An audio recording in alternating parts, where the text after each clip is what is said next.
Welcome everyone to Parent Conversations. Today we've got a really special guest. We have Per Breiehagen, and he is the illustrator for the Wish book series that are authored by his wife, Lori, who is unable to be with us today. She has no voice, so apparently that is going around. We're going to talk about the inspiration behind the Wish book series. We need to give a thank you to Bear River Health Department, the Davis County Health Department, and the Central Utah Public Health Departments for the grants that make Parent Conversations possible. Not only do we have an awesome guest today, but we're going to see some really special video footage that you only get to see live. If you are not live with us today, you're going to miss out. So I think we're going to go ahead and start with that. Shirley, does that work for you? Give us a thumbs up if that works for you, because she's going to share her screen. And if everybody wouldn't mind, I will stop recording when we get ready for that video. And okay, we'll see everybody on the replay on the flip side of this after our video. For those of you that did not make it live, you missed some awesome footage, but we're gonna talk a little bit about it. Per, in the video, I know you guys talked about the inspiration that Lori just said, how the pictures deserve to be in a children's book, and I agree with her. And I'm assuming that is the very baseline of the story. Are there any more details that you wanted to share with us about how the project got started? Well, I think a lot of it has to do with the fact that we would go back to Norway every Christmas, since that's where I'm from, just so Anya could see her grandparents and her family and to experience that incredible landscape and nature we have there. And in the right year, when the snow is heavy on the trees, it looks like a fairy tale to start with. So we always shoot, but then that first time when she tried on the dress and the hat and the reindeer shoes and walked out in the snow, it just all kind of came together. But prior to that, we had also realized that she's a very patient child, and other kids might be annoyed when someone sticks a lens in their face all the time, but she thought it was kind of fun. So that enabled us to explore all these options, putting together scenarios that initially was just all for fun and play, maybe for next year's Christmas card, or just because I like, it's a passion project of mine to always work with ideas, and this was some brand new ideas. But then some really fun images came out of it, and Lori insisted we do a book, and long story short, that's what we did.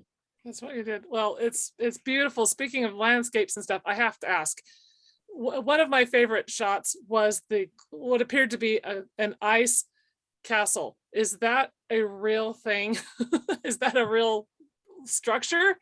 Yeah, we had it built, and it took a long time. It wasn't as big as you see it there, but I take creative liberties in my workshop to create fairy tale shop, I call it. So I can scale things and move them around, but it was quite elaborate. And we have someone in our neighborhood where we live now who specializes in building stuff in ice. So we had connected, and yeah, it was a perfect partnership because she did a great job. Yeah, I looked at that and I thought, okay, I believe that everything in here is actual photography. I thought, okay, is that life size? That was awesome. If you have questions, feel free to unmute yourselves and ask, or raise your hand, or put some questions in the chat. I'm going to read the chat as we go along. That's why I left my reading glasses on. So we had a comment from Shirley, actually. Such amazing photography. Here are the questions I had. How do you get the animals to cooperate? We'll ask that one first. Okay, so some of the animals are friendly animals, and we actually visited them, the reindeer and the horse and other, puppies, lambs, and, friendly animals. When it comes to the dangerous animals in the Arctic, those are situations that I've encountered. And again, at that point, I will go into my fairy tale shop and create the magic. Or as I say, she cannot ride a polar bear until she's 18 and she has a polar bear riding license. Awesome. But nobody should ever try to ride a polar bear because that would not end well anyways. No, that's exactly our thoughts. So yeah, We and are only food to them. yeah, she made the comment, especially the polar bear. Yeah. Yeah, a couple more questions here so far. You must have had to be so careful about not ruining the snow in advance of the shooting. How did you get the Merry Christmas and apples without ruining the snow? That's a good question. Yes, absolutely. Yeah, like all the shots are really planned out. So we don't walk into fresh snow. Everything has to be planned, and we have to be really careful or we start all over again. And but again, it's a project where patience is a big part of it because number one, we could have all kinds of plans to shoot in perfect snow, but there wasn't perfect snow. So then when the perfect snow happened and we happened to be in Norway, it was like all hands on deck. It was like nonstop shooting. Anya was part of it, but I would run around and shoot scenics, from sunrise to sunset just to make sure. So we would literally have tens of thousands of images to work with when the snow was gone. And I sat down to put things together in a book format and combine it with words, etc. In that part of Norway, how many daylight hours did you have? Well, for Christmas, it's pretty much starts to get good around 10 o'clock, and then it starts to get dark at 3. So not a lot. Not a lot. Not a lot. You go a little bit further north, and you're not going to have daylight at all. It's just going to be a constant blue hour going into night, and the sun doesn't come up for quite a long time. I would struggle with that. I like light. My body wants to go up and down with the sun, so I'm afraid I'd be sleeping the entire time. Hibernate. Yes, I would hibernate just like bears, not the polar bears, but the bears. Let's see, another question that we had laid out ahead of time was, how has working together on this project as a family brought you closer together as a family? We were close to start with, but to do this, you experience everything differently because we all had a role and it was a democratic process. If I came up with an image that I thought was awesome and they both shot it down, then back to the drawing board. And so we learned diplomacy and patience and just realized if we're going to make it till the end, we just have to cooperate and make it fun. That had to be part of it, especially when you're dealing with a child that's going to be part of this. It couldn't be a drag. It couldn't be something she didn't look forward to. It had to be fun. So we made sure it was like we would play games or believe scenarios of what was going to happen, and she would envision things that might not have been there, kind of like making a movie in Hollywood where you're on green screen or whatever. You imagine what this is going to eventually become. So so absolutely,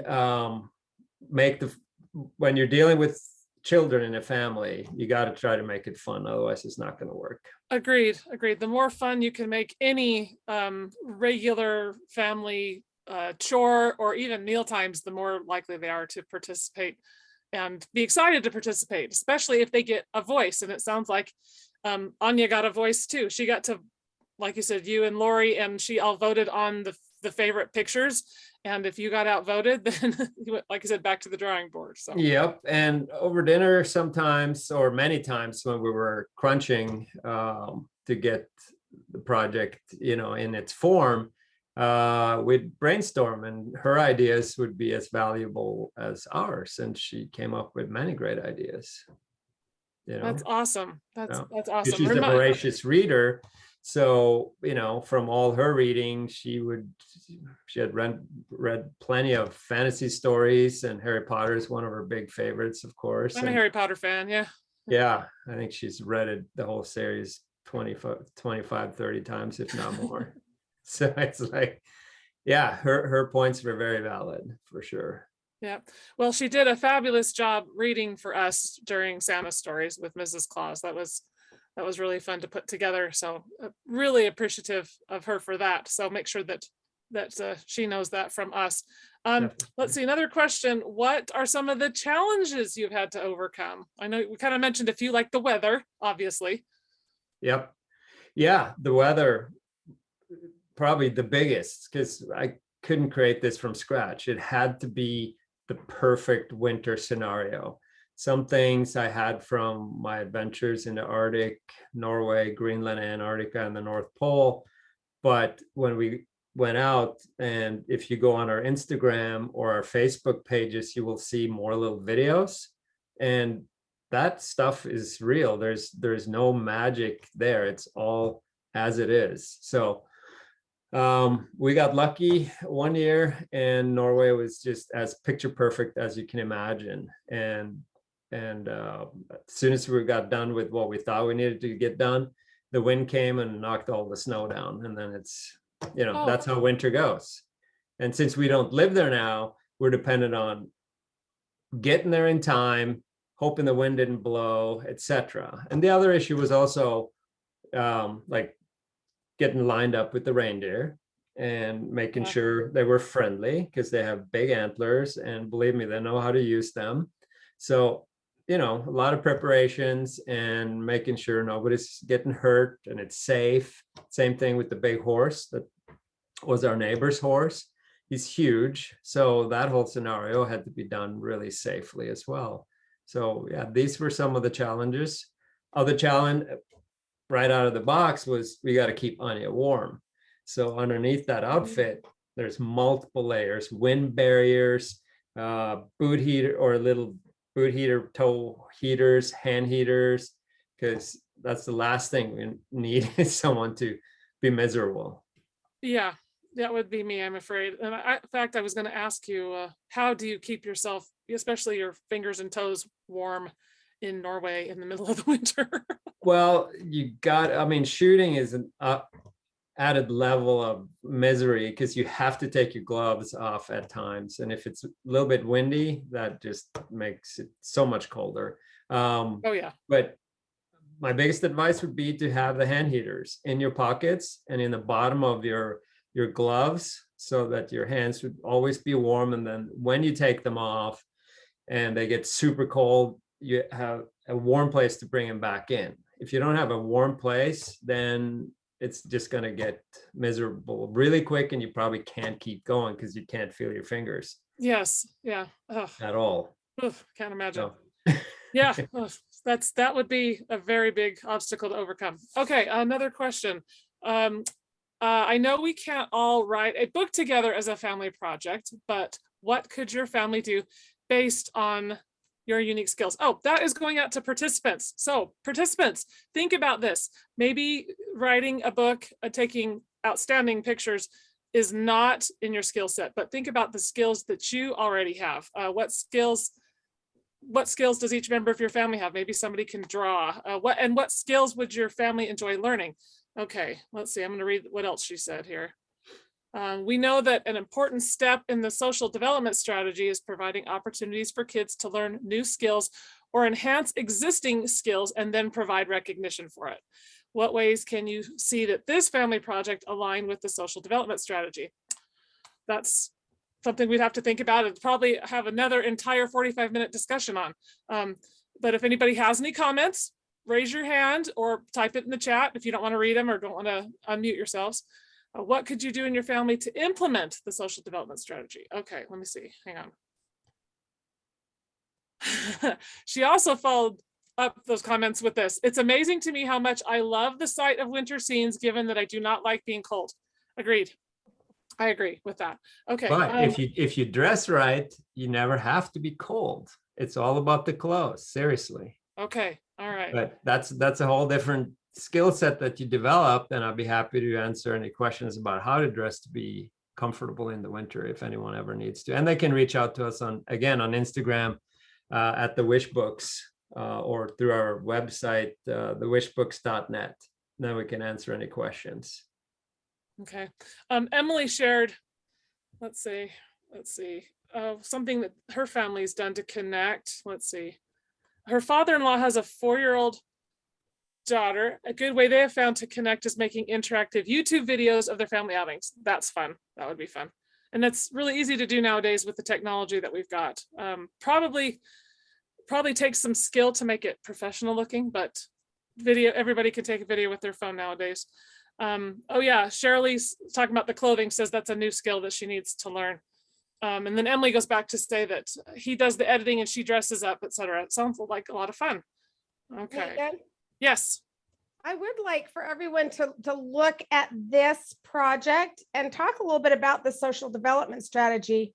I mean, look at all of those steps as to how, I mean, Anya was raised in just this one aspect. I'm sure there are many other aspects, but look at how this one family project, Anya was raised in the social development strategy, and she's done so well with it. I mean, that's what has helped her to become the amazing young woman that she is.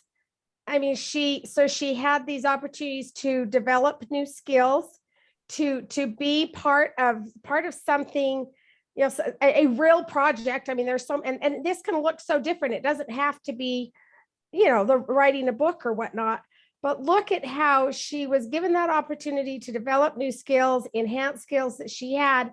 And then that reward and recognition. I mean, she had a book published about her. She has dolls about her. I mean, that's, you know, that's that recognition, that feeling of accomplishment and, you know, feeling of fulfillment as she sees her hard work. And it was hard work. You know, she makes it look so easy in the film. But as Paris pointed out, I mean, this was hard work. This was not easy to do. And so all of these amazing skills and characteristics that she developed through that, and then, you know, and clearly through that has bonded with her parents so that they can, you know, set those standards and, you know, let her know kind of the expectations. So she has, you know, she's become an amazing young woman. And that's, I just feel like this project, you can just see the social development strategy all the way through it. Yep. While they were having fun at the same time. Yeah. Absolutely. Yep. Catherine Ellis commented, it sounds like they had some fun too. During the pandemic, I made a daily Facebook post with pictures and captions about our Corona-cation. I like that, Catherine, which we then printed in chapbooks, which our kiddos love to look back on. Yeah, that's fun. Yeah. Good idea, for sure. Yeah. Yeah. Who wouldn't want to be in a book? I guess not everybody would, but yeah. Let's see. Another question that we talked about is, what advice, Per, would you have for families about developing a family project to work on together? Well, since everyone now has great cameras in their pockets and computers, or most people do, that's the tools you need. You can come up with an idea, and you don't have to make a book. I mean, you could print things out, but you can also, you know, say, come up with a little story idea, or, you know, like it's the holidays, so a little Christmas card idea, and you can make the Christmas card idea several pictures, make a little story out of it, and then you can gather around as a family and maybe play it on your TV or on your computer, and you could output it as a little movie and send it to friends and family. I mean, that's a great project for everyone to get involved. And again, everyone should have an idea, or maybe say if you have a couple of kids, they could each shoot their own little thing, and then everyone gets together and they critique it and maybe combine it and have some fun like that. And speaking as a grandmother with 2 grandkids on the East Coast, and I live in the Rocky Mountain West, those would be excellent gifts. A lot of grandparents don't need things anymore, but would we love to have videos of our grandkids? Absolutely. Yeah. So yeah, absolutely. Way to connect as a family, to work on a project, use that social development strategy, and then share it with family and friends for a very inexpensive gift. So yeah. Yes. Okay. I'm going to, I think that was the questions that we had that we thought up ahead of time. anybody else have questions for Per about anything, even the footwear you should wear when you travel to Norway? Megan, I had one more thought on what I love how he pointed out that Anya has been a part of this, even though she was young. I mean, she looks so young in the pictures and whatnot, but as she has grown, I mean, as he has talked, I have heard him talk about and kind of explain how she has played a role. And that's so important that we let our kids, I mean, I think you noticed through most of the adventures, as we write the adventures, you know, one of the key tips that we put out there is let the kids take the lead, let the kids be a part of that. And so I love hearing how Anya, even as a child, was a key part of that and had a say. It wasn't just a project that was being done to her or using her. She was also a part of, you know, the decision making. And I love that. I just love that part. I think you guys have just been amazing. Yeah, we've loved sharing your books on our Santa stories. Thank you so much for joining us today. Are there any more questions, or Per, is there anything else that you want to share that we have not asked you about that you're just dying to share with us? Well, I mean, with the pandemic, it sounds like a lot of people are dealing with serious issues of being pent up inside. But the outside is always there, and it's good for your head. It's good for your body, no matter what the weather. We have a saying in Norway, there's no bad weather, there's only bad clothing.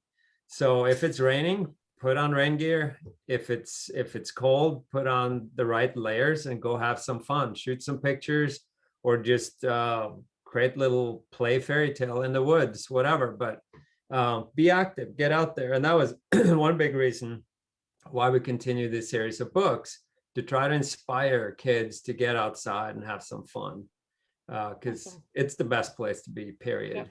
Yep. I like that. I like that. No bad weather, just bad clothing. Yep. Oh, another question I see popped up. Are there more books to come? Well, we have 6 books in the series. So if you only have one, then please explore the others. Big bookstores like Barnes and Noble and smaller stores will have them. Online, of course, will be there. Amazon has our whole series. We also, we're creating a smaller version of the Christmas Wish for younger readers. So it'll be a board book that they can handle. So that's good news. I think that's going to be released next year. So that's kind of a top secret thing, but here it is. And we're also working on some other ideas. I mean, it was so much fun that I don't really want to stop, but we just got to come up with some really solid ideas that people will fall in love with, not just us. Yeah, well, congratulations on the success that you've already had, and you've got some real fans here with us. So thank you so much. Yeah, thank you. Thank you for coming and sharing your story with us again today, live, and the videos and the books, and your daughter. She's adorable. So thank you. Happy holidays, everyone. Thank you. Any more last minute comments or questions before we end? We're right at 45 minutes. Well, just under. So Catherine Ellis says thank you so much. Thank you. Glad you could be here. Please give Lori our thanks and tell her that we hope she gets better soon. I especially, having just been through it, I send her good energy. Thank you. Yeah, we hope so too, because it's too much coughing. Oh, yes. Not good. Not yeah. Good. Okay. All right. Merry Christmas. Thank you. Bye-bye. Thank you. Take care. Bye-bye. Bye-bye.